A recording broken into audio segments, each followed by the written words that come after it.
Hey now, what is good, everybody? Welcome to your Wednesday daily breakdown video.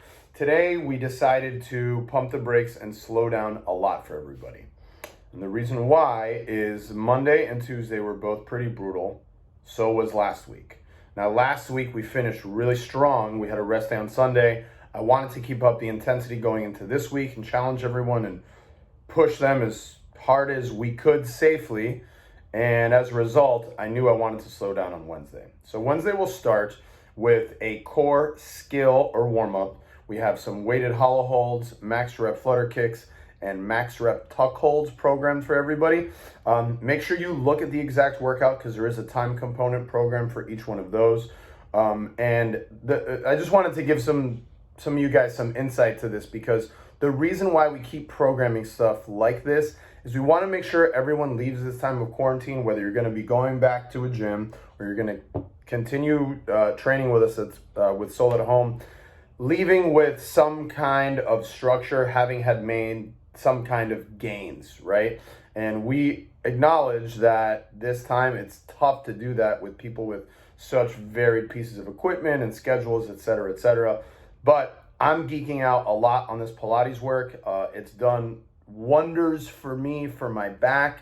It's helped me get my abs strong. I think it's helped with body composition as well. So we're going to continue programming that stuff because I've heard a lot that you guys really enjoy it.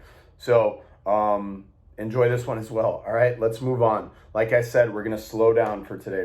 We have 35 minutes of quality work programmed, starting with 4 Turkish get-ups per side, 15 single arm deadlifts per side, 15 burpee broad jumps, 30 seconds star plank per side, finishing with a 50-foot slow and controlled bear crawl. All right, there's not a whole lot to unpack in this one, but I would like to touch base on each of these exercises very briefly, starting with the Turkish get-up. So the Turkish get-up is something that looks very complicated if you've never seen it before. I remember the first time someone tried to teach me a Turkish get-up, it was very challenging for me.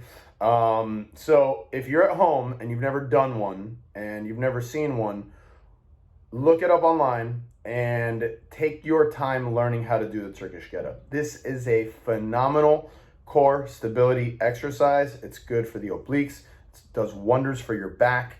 And as you may see online, you'll see some people doing them with really heavy, awkward objects. You don't have to do that. You can do a Turkish get-up with something as light as a 2-pound dumbbell. You can do a Turkish get-up with something as light as a hammer, a power tool at your home.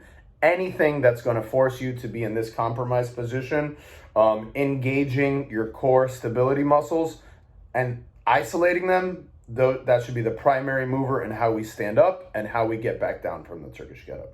All right, do them well and do them slowly, okay?